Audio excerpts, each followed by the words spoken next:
like to welcome everybody to today's presentation of 20 ways to nurture children's mental health. I am your host, Dr. Elise Snipes. In this presentation, we're going to identify what children need for good mental health, and we're going to really look at all those PACER dimensions. Remember, physical, affective, cognitive, environmental, and relational. And we will identify at least 25 ways to nurture children's mental health. And these are things that parents can do, teachers can do, anyone who interacts with children can do. And quite honestly, I said I was not going to mess with that, but I'm doing it. Quite honestly, we can actually use those same principles to nurture our inner child. So, maybe you didn't have the grandest childhood. You can do things retrospectively. What would you have wanted somebody to do with you or for you as a child? What can you do now to nurture that inner child? So we're going to talk about inner children and, outer children. Children, everybody needs to feel safe. We need to feel safe emotionally and physically. We need to feel safe to feel our feelings and to express our feelings like we're going to be understood and validated. Remember the characteristics of healthy attachment: consistency, responsiveness, attention, validation, encouragement, or empathy and support. So it's important to recognize that in order to feel safe, people need a healthy attachment. Children, up to about age 5, really focus very strongly on that primary attachment caregiver and having a relationship that is in which they are securely attached is really important for them to feel safe. In the context of that relationship, children learn how to take risks, how to move out of that comfort zone a little bit, and they know that it's safe to take risks because somebody's got their back.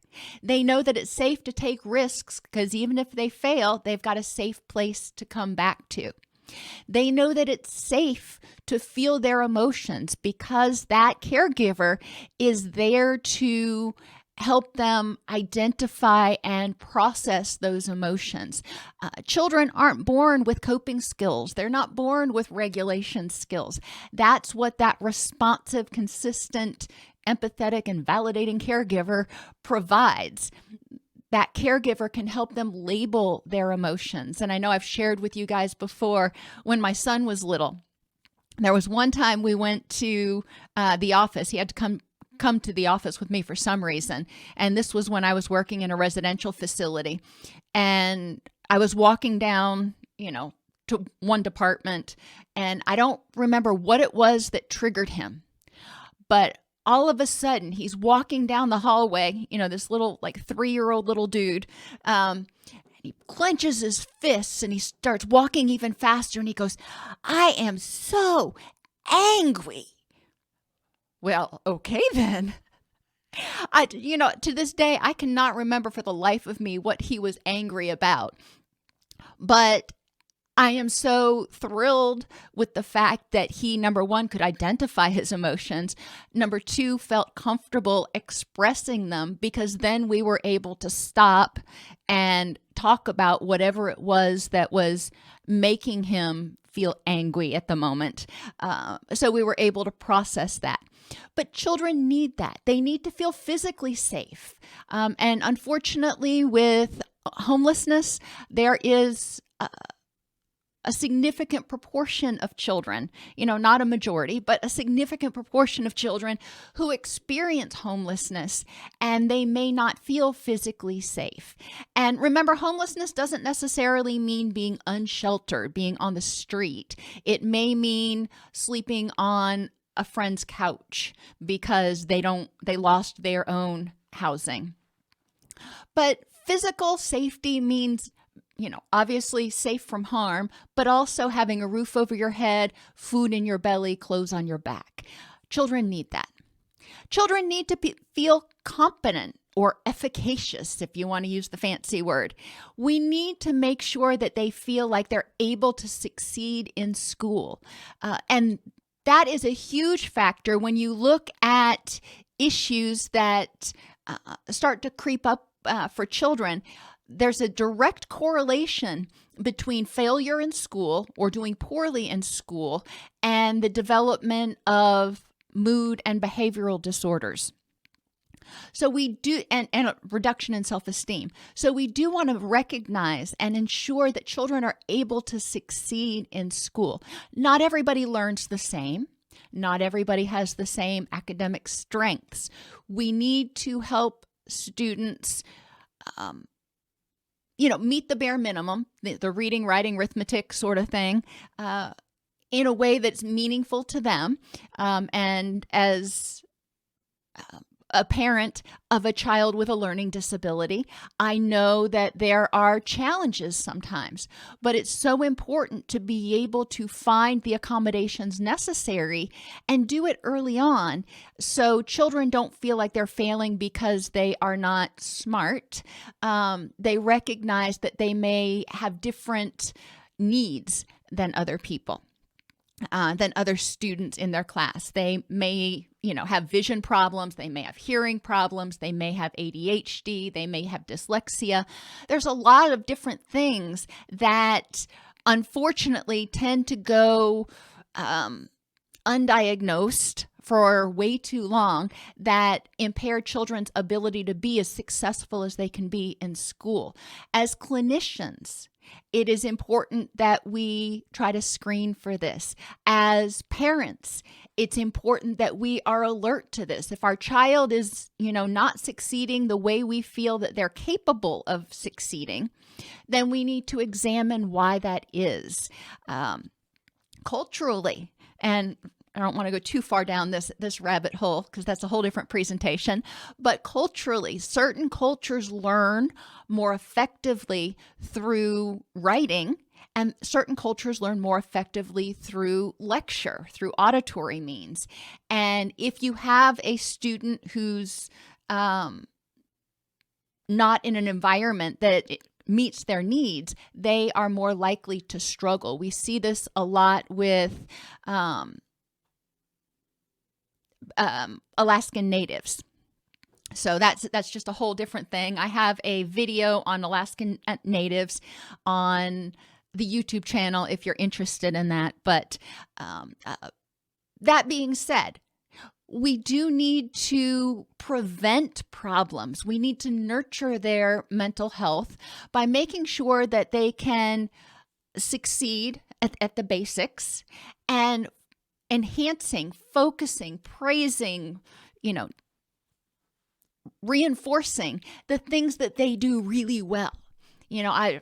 Y'all know that math is not my strong suit. I always struggled in math, but I excelled in science. I excelled in English and those sorts of things. So it was important for me to recognize that, okay, nobody's good at everything, and play to my strengths, so to speak. Children, people need to be able to succeed in managing their emotions. We need to feel competent at managing our emotions, that we're not going to be completely overwhelmed by them if we actually feel them. And part of that comes from that original attachment, making sure that the child, the person, is provided with the tools they need to manage their emotions, which starts with identification, distress tolerance skills, and then problem solving and coping skills. And it's really something that we typically do. I mean, when you're working with a child, for example, they may come running to you from the playground all in distress, and you kneel down, you greet them, you say, what's wrong? They will tell you, you help them identify their emotion. And then generally the next step is you want to help them calm down. You want to help them figure out a way to tolerate their distress, whether it's deep breathing or getting a hug or whatever it is for that child. We help them downregulate so they can get into their wise mind, and then we can talk about the next steps. I mean, that's something that we kind of do pretty naturally with children, but then somewhere along the way, we forget how to do it for ourselves. I digress. And we want to make sure that children have a sense of efficacy at success. We want them to believe that they can succeed at something, help them nurture their talents. My daughter, as I've mentioned, she has dyslexia, but she actually is a fabulous writer. She wrote and still writes to a certain extent, some really amazing stories when she was younger. Now, the spelling, because of her dyslexia, the spelling left a little to be desired, but the stories themselves were, in my opinion, pretty mind-boggling. And, I was so proud at what she was able to do. So focusing on what she was able to do instead of saying, okay, well, the spelling here, not so good. Focusing on the fact that the story was phenomenal. Focusing on the fact that she is extraordinarily gifted artistically. Unfortunately, she got my math genes, and math is not her strong suit. However, helping her recognize, instead of seeing that she's all bad in math, which she's not, helping her recognize that, okay, there are certain concepts that she has a brain cramp with. That's what we call it. She gets stuck with, but recognizing that, she is able to do what she needs to do, the basics. It's just when you get into advanced math, she starts, struggling. So we do need to help children recognize what their strengths are and nurture those strengths, encourage and support those strengths. And children need to feel confident. Now, the difference between competent and confident: competent means you can do it. Confident means you think you can do it. You can be really overconfident and very undercompetent. So that's a hard one too when you're just hearing those words. But we do need to make sure that children have esteem. They have a sense of confidence and believe that they are lovable for who they are and believe that they belong. And recognizing that when children don't feel these things, when they don't feel safe, when they don't feel competent to do something, which often translates to they don't feel empowered, they feel disempowered. When they don't feel confident, it's going to contribute to anxiety and depression and a host of other things. So competence, confidence, and safety. Sleep and sunlight. One of my many favorite topics that I feel goes under-attended in all people, not just children. But remembering that your circadian rhythms are involved in about every system in your body. Your sugar management, your libido, your fertility, your energy levels, your hunger and satiation. It's just amazing when you start looking at all the different things the circadian rhythms are involved in. But it's also, and your stress hormones, it's also important to recognize that our body's circadian rhythms are actually not 24 hours. Unfortunately, it's this weird schedule that we have. They're actually, I believe, it's like a 26-hour cycle if it's let to run wild. So our activity, our body temperature, and the amount of light that we're exposed to are three main things that help us set or reset our circadian rhythms every 24 hours. When our circadian rhythms are not in sync, we will not get adequate quality sleep, and all of those other systems will be out of sync as well. When we lack sleep, we wake up in the morning, we feel fatigued because we still have that adenosine in our brain. Now think about a child trying to go to school, trying to focus all day long on classes. And I don't know about you, but if I have to sit still all day long, it's hard to stay awake anyway. And hopefully that child is not self-medicating with caffeine So when they don't get enough sleep, they're groggy all day long, which impairs their ability to learn. It contributes to irritability. It contributes to low distress tolerance. So, they're trying to do that math problem and they can't figure out the answer, and, it gets really frustrating really quickly. And poor concentration. None of these are going to help a child be effective, competent, and confident in the school environment. So it's really important that they get sleep.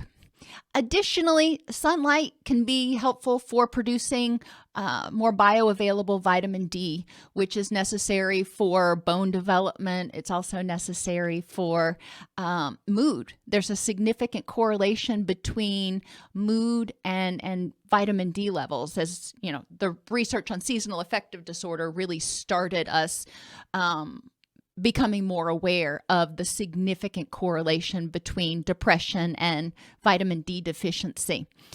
Think about children who spend a lot of time, back in my day, we would go skateboarding, we'd ride our bikes, we'd be outside. We were expected to be outside in the afternoons. These days, there is, because for a lot of different reasons, youth spend a lot more time inside, on the computer, in the dark, out of the sunlight. So there is a much greater proportion of youth as well as adults who have vitamin D deficiency that are contributing to mood problems. So this is one of those easy things. Get a little bit of sunlight. And, the doctor should be checking the youth's level of vitamin D at annual checkups and everything to make sure that they're getting an adequate amount for their age. Now, the other issue that comes up and is sleep duration. Now, most parents have children that they have to take to daycare or take to school in the morning before they go to work. And then they pick them up when they get off of work, because most of us are in to work. Both caregivers work out of the house, so the children are in some sort of daycare or care after school. That being said, when you have a child who is 3 to 6 years old, they need 10 to 12 hours of sleep per day. So this is your preschooler, your kindergartner, and even your first grader. 10 to 12 hours of sleep per day, which means, if they can sleep till 6 a.m., they need to be in bed by 8. If you have to have them up at 5 a.m. in order to get them ready to go to school or daycare or wherever, then obviously they need to go to sleep at 7. And it's important to try to keep that schedule pretty much every day. At 7 to 12 years, youth need 1 hour less sleep per day, according to the Sleep Foundation, and that is 9 to 11 hours per day. So again, in elementary school and middle school, children probably still need to be getting to bed usually by 8, because they generally can't sleep until 6 a.m. because they have to be up before that. But again, counting, what would 9 hours look like? And then your high schoolers need 8 to 10 hours a day, and that stays true for adults as well. Recognizing that, unfortunately, adolescents, their biological clock is actually wired to be up later at night and sleep in later during the day. I don't know why this is, but the research has shown, if you go to PubMed and you look up biological clocks and circadian rhythms of adolescents, they actually do better if they don't have to be at school and start functioning until 8:30 or 9 a.m. because that's how their bodies are wired. But I know that's not possible in most situations. Create a sleep routine for children. Help them develop healthy sleep hygiene and sleep habits. And you can watch the videos on sleep hygiene. I'm not going to go into depth on that. You can learn more about sleep at the National Sleep Foundation as well. But recognizing if youth are feeling energized, if their circadian rhythms are set, so when they wake up in the morning, their cortisol is at its highest level like it's supposed to be, then they're feeling charged and ready for the day. They're able to concentrate more in school and interact with others more effectively.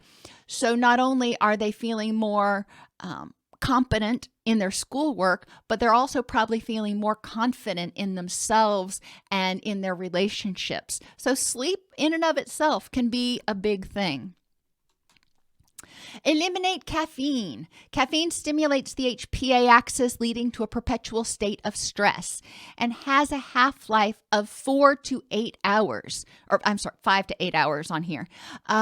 So what you drink at noon is likely going to impact your sleep quality up until at least midnight.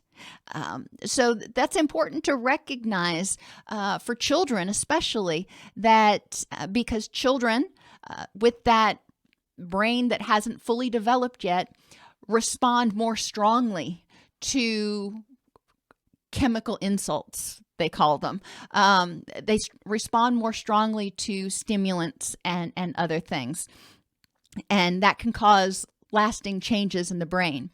Chronic caffeine intake has been shown to increase serotonin and acetylcholine. Remember, acetylcholine is one of our excitatory neurotransmitters, and inhibits the release of GABA, our calming neurotransmitter. All of these things together contribute to a feeling of alertness. Chronic caffeine intake, unfortunately, reduces the number of active receptors for those neurotransmitters, serotonin and acetylcholine. And so when it's stopped, the brain's abundant supply of happy chemicals is abruptly cut off and the person starts feeling depressed. Yes, you can have withdrawals from caffeine. It's actually in the DSM. Caffeine also reduces cofactors necessary for neurotransmitter synthesis. So when you drink a lot of caffeine, it actually prevents your body from being able to effectively make all of the neurotransmitters it needs to, and inhibits the absorption of iron, B vitamins, which are all involved with the synthesis of serotonin, dopamine, and GABA. So the take home from that is try to keep the kids off of caffeine,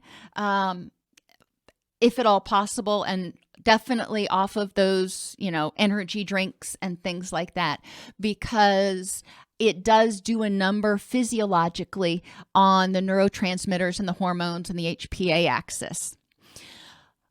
People often use caffeine to compensate for inadequate sleep. So if the youth is getting adequate sleep, hopefully they won't feel the need for caffeine and they can opt for caffeine-free alternatives.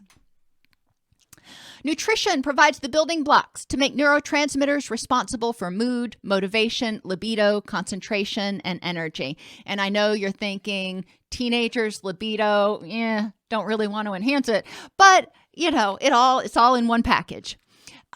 Nutrition maintains a healthy gut microbiome to help, which is where 80% of the neurotransmitters are created. And when the person has healthy nutrition, they can effectively make the 5-HT, which is a precursor to serotonin, which is forms some of the mucosa that keeps the gut from being leaky. So basically, we want to make sure that the person is eating a relatively healthy diet. Deficits of specific nutrients have actually been found to be associated with lower grades, more difficulty learning. The vitamins that the CDC studied or identified included vitamin A, B6, B12, C, folate, iron, zinc, and calcium. Wow, that's a lot of them. It makes you wonder what the kids were actually eating. So what can you do? Well, if you start early, kids can really love to learn to love being in the kitchen. There are a lot of really great cookbooks for kids that are out there. And yes, it's kind of like food art or playing with your food. especially for the younger kids, but it encourages them to experience different colors and different textures and those sorts of things. As they get older, there are basic cookbooks for kids that can help them learn how to make particular dishes that help them feel more independent, more competent and confident. Involve children of any age in creating a weekly menu. Your 3, 4, 5-year-old is probably going to have some opinions about what they want to eat. And no, you can't have chicken nuggets at every single meal. My son would have done that if I would have let him get away with it. But involve them in creating it. With younger children, you may need to give them, an option. Here are 5 things we could have for dinner on Monday night. Which one would you like to have? Instead of just leaving it wide open because, they may try to choose pizza every night. That will help them feel committed to it. You can also involve them in the cooking process. Encourage maintenance of an online food diary for older children, for your high school age children. Encourage them to keep an online nutrition log in order to be aware of the nutrients that they're eating. This isn't about calories. This is about monitoring the quality of what they're eating so they can recognize if they are lacking in vitamin A or zinc or something. Encourage them to eat colorfully. 3 colors on the plate at every meal. Red, yellow, green, purple, black, blue, brown. There's lots of colors, which is where that food art can come in. And again, once children get older, they may not care as much. And then when you get to be, my age, you actually like making a pretty looking presentation. So the colors come back into it. Start a hydroponic garden. There are a lot of hydroponic garden, countertop hydroponic gardens that you can start now. And children may enjoy using that. Or you could do a regular garden. Some children enjoy going out and working in a regular garden. Square foot gardening can be really fun for a family to do, and it doesn't take a lot of room. You can grow a lot of things in containers, but I guess that's a whole nother presentation. And keep fruits and chopped vegetables easily accessible. So instead of reaching for chocolate or some other junk food, they reach for an apple or a banana or celery. All of those things can be helpful. Heather, in terms of an online food diary, one of the things that I do with my children is educate them about, the macros, the fats, the carbs, the proteins, just what they are, and the fact that there are calories in them, but focusing on the fact that this nutrition log is to give them an idea of the quality of the food that they're eating. And my favorite is Spark People, but I know there are tons and tons and tons of apps out there. Spark People is just really nice because it calculates all your nutrients for you and tells you, compared to what you were supposed to get on with the USRDA, what percentage did you get? So that's my favorite, and it's free. I always like free. Just real quick, you can get a look at colorful foods. Your fruit, your blues and purples can be blueberries, blackberries, purple grapes, dried plums, even black rice falls in that blue-purple category. Eggplant. There's lots of stuff. You can even grow broccoli that is purple now. I was looking at adding that to my spring garden. You can go online and you can find lots of images that will list different colorful foods, and even have this posted on your refrigerator for kids to point at, younger kids to point at and identify foods they might be interested in trying. Physically, higher physical activity and physical fitness levels are associated with improved concentration and memory and mood. Exercise, low intensity exercise is associated with reductions in cortisol, increases in serotonin and dopamine. Time spent in recess has been shown to positively affect students' concentration, attention, and classroom behaviors. We want to remember the motivation for the behaviors. If children are acting out in class or at home, what is that behavior communicating to us? What is the child trying to say? They may be trying to say that I can't hold it together anymore. I've been on my best behavior for so long and I've got this energy that's got to go somewhere. Okay, well, let's pay attention to what that's saying and figure out how we can help the youth more appropriately express that.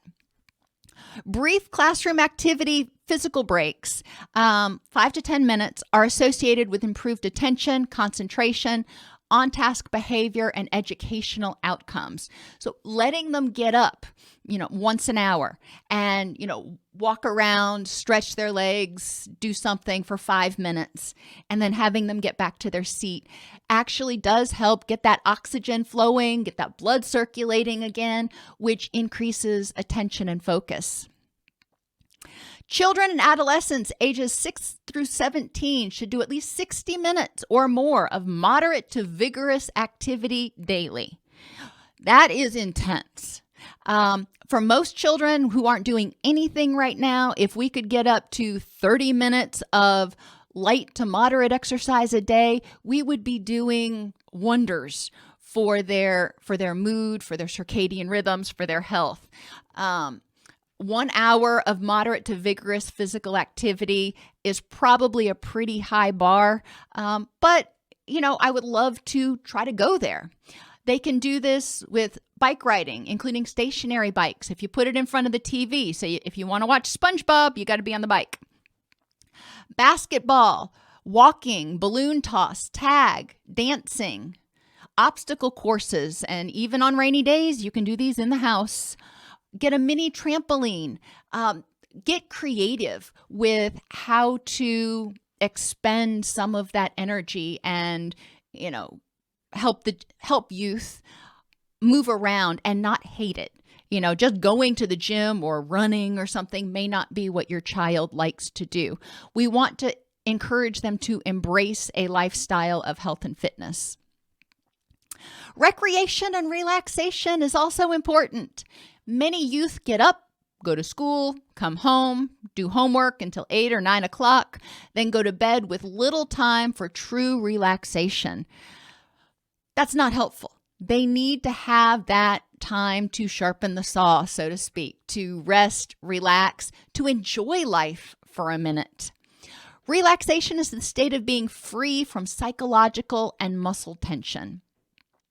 With children, you can help them develop techniques to calm that HPA axis, self-regulate, and, reduce the psychological and muscle tension, including guided imagery, and just have them imagine a place that they want to go. It doesn't necessarily have to be their happy place. Maybe they want to, there's all that space flight travel stuff going on right now. Maybe they want to imagine going to Mars. Okay. Well, use guided imagery. Have them describe what it feels like, what it sounds like, what it smells like, Yoga and Tai Chi can help them get more centered and calm. Now, yoga and Tai Chi can be very difficult for people with ADHD or who have a lot of pent-up energy. So we want to make sure that we direct the activity or the child to an appropriate activity, not one that's going to make them feel more confined and restrained. Progressive muscular relaxation and just simply deep breathing. When you slow your breathing, you slow your heart rate and you trigger that rest and digest system. We do, as clinicians, want to screen for autism because 1 in 59 children has some level of autism spectrum disorder. We want to screen for developmental delays, including cognitive, social and emotional, speech and language, and fine and gross motor developmental delays. With all the typing they're doing now, you see less handwriting. And there are associations, for example, with ADHD and certain fine motor functioning problems. So we do want to make sure that youth have the skills that they need when they grow up to function effectively. Remember that learning disabilities impact up to 10% of children. So in a 20-person classroom, at least two of those children is probably got some level of learning disability. ADHD is another common diagnosis that needs to be differentially diagnosed. And I've recommended this video to y'all before, and I can't recommend it highly enough.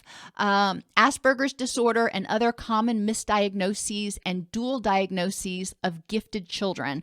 It's from the University of Madison, Wisconsin Med School, I believe. It's an hour presentation, but if you work with kids, it is well worth the watch, and the presenter is very entertaining. So it's worth doing that.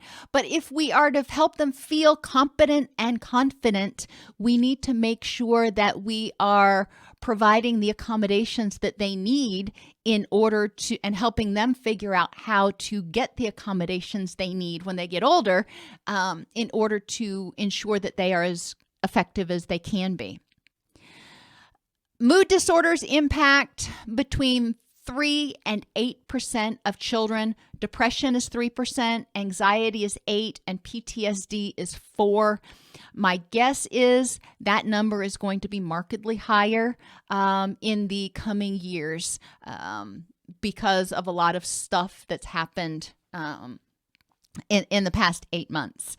So we do want to be aware of that and take steps accordingly. Students who are struggling with a mood disorder are going to have a lot more difficulty being effective in school, and it likely will take an impact on their self-esteem as well. They may feel isolated. It may contribute to problems in relationships. So addressing mood disorders is important to enhancing the whole health of the child. Thyroid disorders is another thing that we don't often think of with children, but 4.6% of the U.S. population age 12 and older has hypothyroidism. Just kind of let that sink in for a second. Hypothyroidism produces symptoms that are similar to depression in adults. We do want to be aware of this. Hypothyroidism is one of the most common causes of intellectual disability. Who knew the two were connected? It's important if the child seems to have excessively dry skin, seems to be sluggish, seems to have a really low heart rate, that they are assessed for thyroid issues by their pediatrician. And thyroid disorders are not necessarily present from birth. They can kick off at any old time. And hypothyroid in particular can also be a consequence of chronic stress. Environmentally, we want to help children learn by identifying how they learn best and teaching them how to modify their learning. So if they are a visual learner, like I am, I struggled in lecture classes because I had a hard time paying attention. I got some ADHD going on as well. So it was important for me to learn, how can I function in this environment? So whatever is said doesn't go in one ear and out the other. Taking notes was one of those things. Reading the book, highlighting the book. There were a lot of tips and tools that I learned. But it's important for students to understand how they learn best and to understand that not everybody learns the same, and that's okay. Reflective and active learners is the other dimension that's really important to recognize, especially as a teacher, but also as a parent, as a caregiver. Active learners are learning and processing as they go, and they are really interactive. They're probably the ones in class that are always raising their hands because they take information and process it simultaneously. Reflective learners take all the information in, they store it up, and then when they get a second, when the teacher is quiet for a few minutes, they take all that stuff and they process it. Then they have their aha moment. It's not that they're not paying attention. It's that they don't process concurrently. They're more interested in hearing it, hearing what you're saying, or reading what they're reading. And then they take all that information and say, okay, now I have all this. What does it mean? We do need to give reflective learners a little bit more time in class to have that processing moment.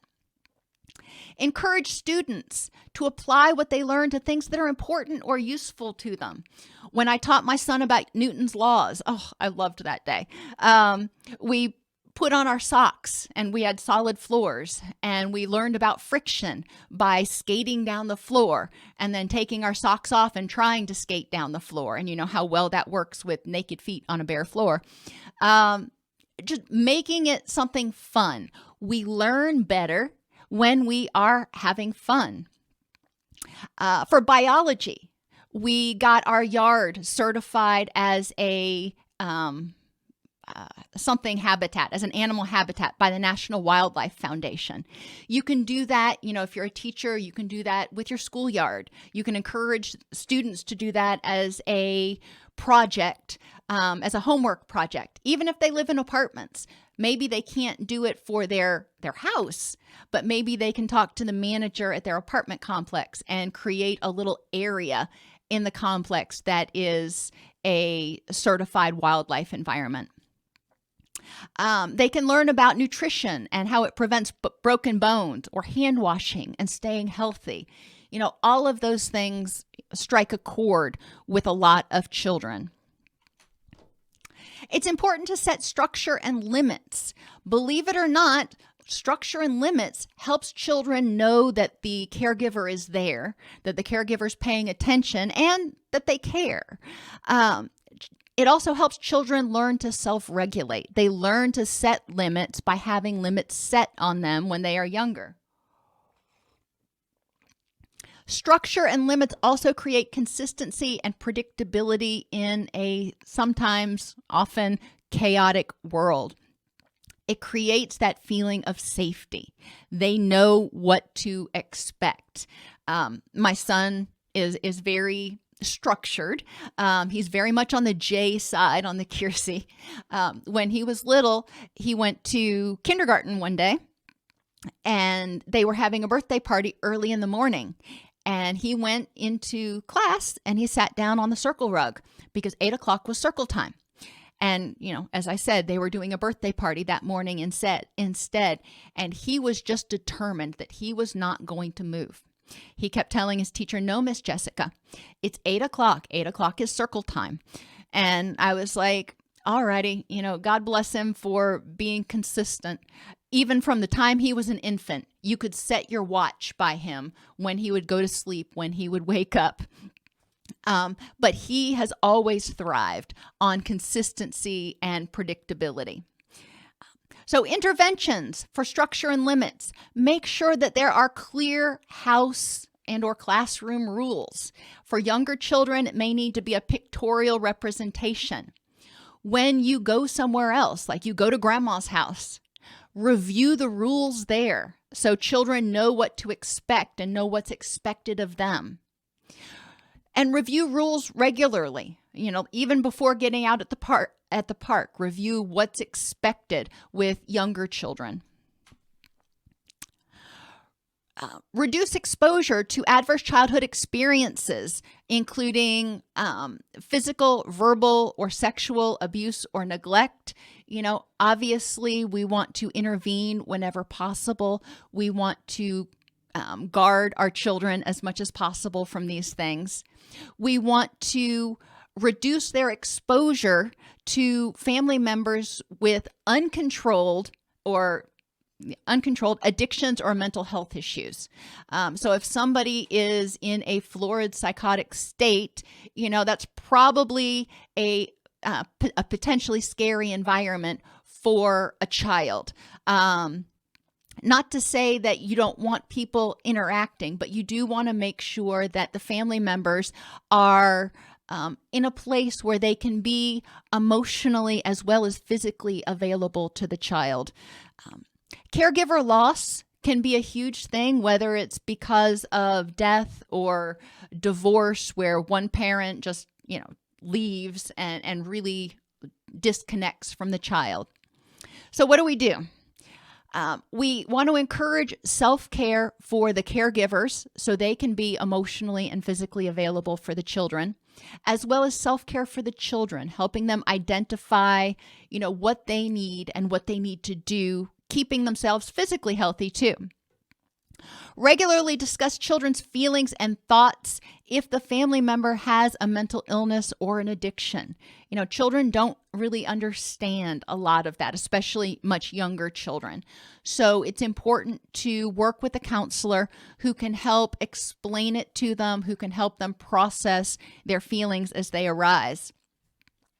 If parents or caregivers have to be separated from their children, encourage them to connect daily, even if from a distance. Some military families I know write letters to their children ahead of time, and then the stateside partner gives the children these letters or emails now each day, as if the other parent was sending them, that way, because sometimes when people are deployed, they don't have access to the internet every single day.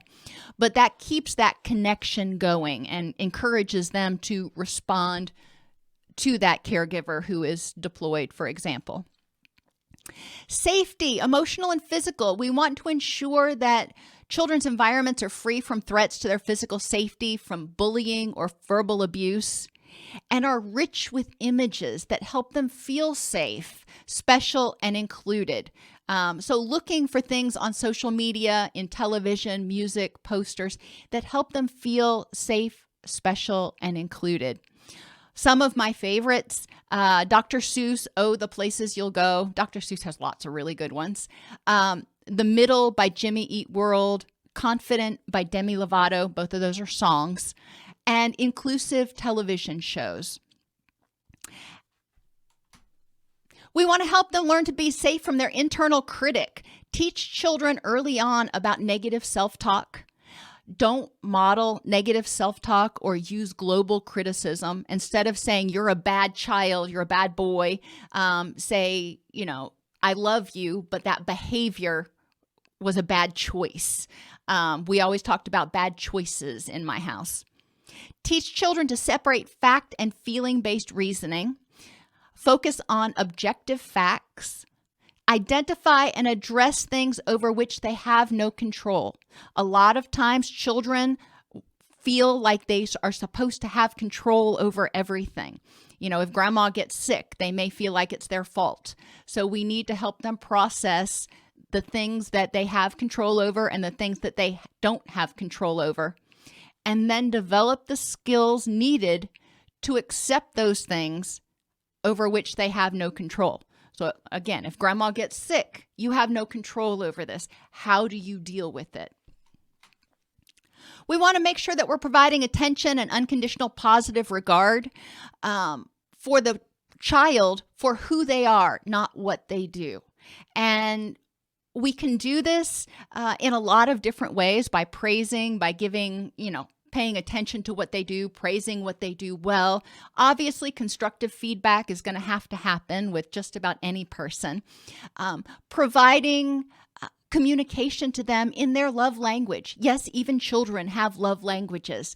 How do they receive love most effectively? Words of affirmation, gifts, acts of service. Not every child is most spoken to. Not every child's love language is gifts, believe it or not. Some of them is quality time and words of affirmation or physical touch. So do be aware of the love languages when communicating with children. And praise them and show genuine interest. They can tell. Children are very perceptive when you're trying to fake it and trying to act interested in something. So it's important to, if there's something that they want you to do that you're just totally not into, maybe you find something that you both are interested in. That works for a lot of children. If you are working with a child who is on the autism spectrum disorder, that may not be effective. That's a different ballgame. But it is important to recognize that children perceive a lot from nonverbals, even if you think you're hiding it. With communication skills, we want to teach assertiveness through role playing. If they're having difficulty with something at somebody at school, role play how to handle that. If they need to ask their teacher for something, but they're afraid, role play how to handle that. Or role play, whatever situations that might be challenging. If they're going in to do something new, role play what that's going to be like, even if it means going to the doctor, role play that so they can anticipate it and they feel more confident and competent going into it. Try to insist on using the formula, I feel blank because, with objective language, such as I feel angry because you won't let me stay out after midnight. Now, obviously, that's a teenager, not a 5-year-old. Or I hear you're frustrated and I realize it seems unfair. However, I believe it's important that you get adequate sleep and you can see your friends tomorrow. So the response acknowledges and validates that adolescent's feelings and states, I believe that this is important and this is why. So it gives valid reasons. It's not just well, I don't care, I said so. When you are working with other people, but especially children, don't just ask, you get that, you understand? Because a lot of times we will say yes to things even if we don't really understand. We're just like, well, I'll figure it out. So a lot of times, especially with complex things, have children repeat back to you what you expect them to do and insist on eye contact. Setting healthy boundaries is crucial for healthy relationships and increases self-esteem, reduces stress, anxiety, and depression. Healthy boundaries contribute to a feeling of safety. Boundaries, I explain it to children, boundaries set a clear line between what is you and what is not you. And it helps people not get drained by always giving, being unable to say no, or seeking help from others. So with emotional boundaries, and this comes more, with adolescents, taking responsibility for other people's feelings and problems may be a problem with boundaries. And adopting the attitude that you can empathize, but it's not something that you need to carry on your shoulders. And, in my house, we say, not my circus, not my monkeys.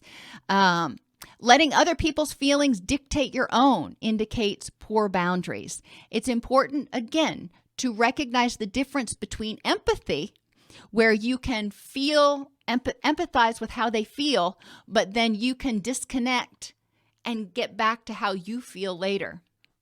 Sacrificing your own needs to please others. Again, there's, some gray area here. But when the child is always sacrificing to please, that's an indication of unhealthy boundaries. And you want to talk about what that means. What is that behavior meaning? Why are they so desperate to get other people's approval or so fearful of rejection that they sacrifice their own needs?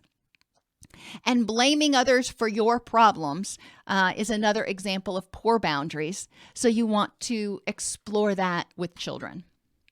Encourage children to ask for help. Social support is one of the greatest buffers against stress. And help can come in the form of encouragement, empathy, or assistance. It doesn't mean that I need you to do it for me. It may just mean I need you to be the wind at my back. Helping children recognize that asking for help doesn't represent weakness, and encouraging them to ask for help when needed and then be responsive when they ask for it. And that's crucial. If you're going to tell them, anytime you need help, just ask me, then when they ask, you need to actually step up. And help children learn how to find appropriate assistance. Where do they find help for whatever. It's not always you. Sometimes, when they're at school, how do they get assistance with, whatever they might need? I'm running short on examples right now. Appreciate individual differences and help children recognize and appreciate individual differences in themselves and each other. Extroverts really do well. They're great talkers. Introverts are great listeners. Sensing people focus on details. Intuitive people focus on the big picture. Can't have a picture without details as well as a big concept.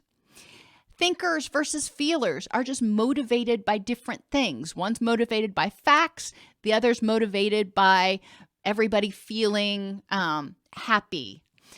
Judging and perceiving really kind of focuses on time management. And I have a lot of videos on the YouTube channel that go into detail on appreciation of differences and relationships. Mindfulness and emotion identification is also important for youth.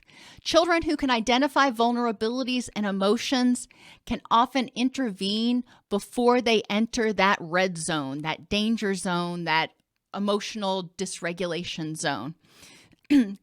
Encourage mindfulness activities by modeling emotional vocabulary. Back to that same formula again. I am feeling blank because. And it's important to model that at home, not just expect the child to do it, but to model it yourself.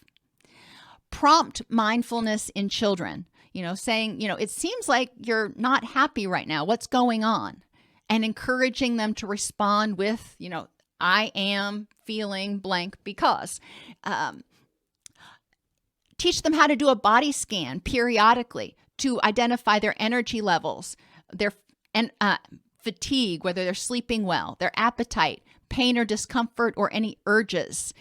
Remember, a lot of children somaticize their emotions. So if they're starting to have headaches or stomach aches, it could be an early sign of anxiety or depression that needs to be attended to. Encourage them to use visual, olfactory, and auditory triggers for happiness. We don't want to just eliminate the negative. Encourage them to have things that they can see, hear, and smell that make them happy in their environments. And even consider having them make a collage of things that make me happy. Teach them distress tolerance skills so they can tolerate things like taking tests, going to the doctor, breakups, not getting asked to a dance, somebody being mean. Teach them skills that can help them distract, not react. You can have them make a poster of distraction options that work for them to distract and help them down-regulate. Problem solving. Children who can solve their own problems feel much more empowered. So use scaffolding to help them solve real-world dilemmas. Identify the problem. Work with them to identify together possible solutions. And then figure out how to achieve the solution that they want. Figure out a strategy and then help them work towards that strategy. Self-efficacy begins by experiencing success. So teach them how to set SMART goals. Remember, SMART stands for specific, measurable, achievable, relevant, and time limited.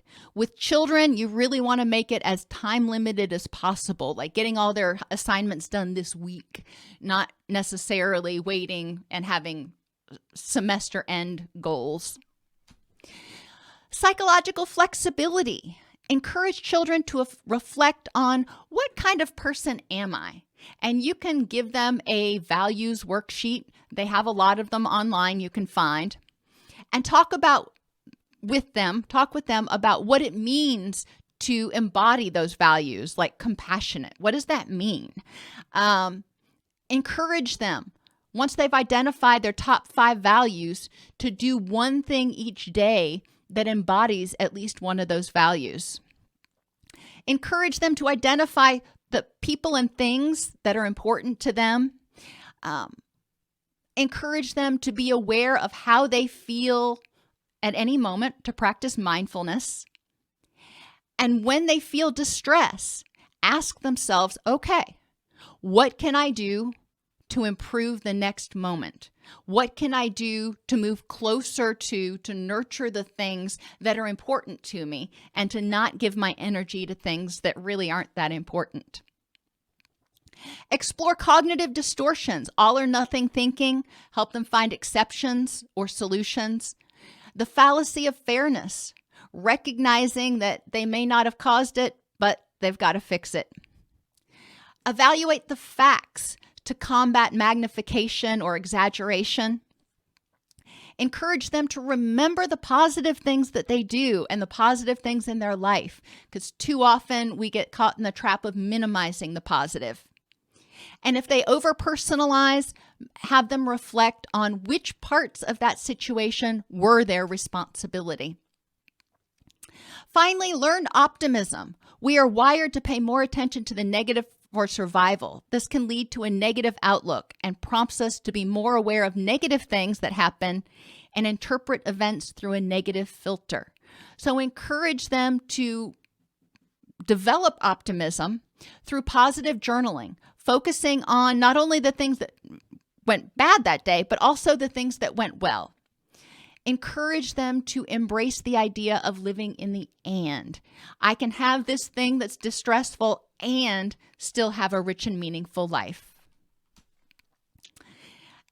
And radical acceptance of strengths and weaknesses will help children develop self-esteem and will also help them develop an appreciation for synergy, recognizing that everybody has strengths and weaknesses and you can make them fit together like a puzzle piece.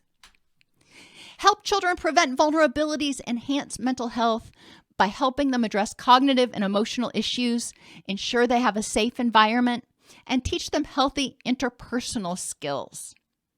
Children need to feel like they're loved and belong, and that they are capable at home, school, and relationships.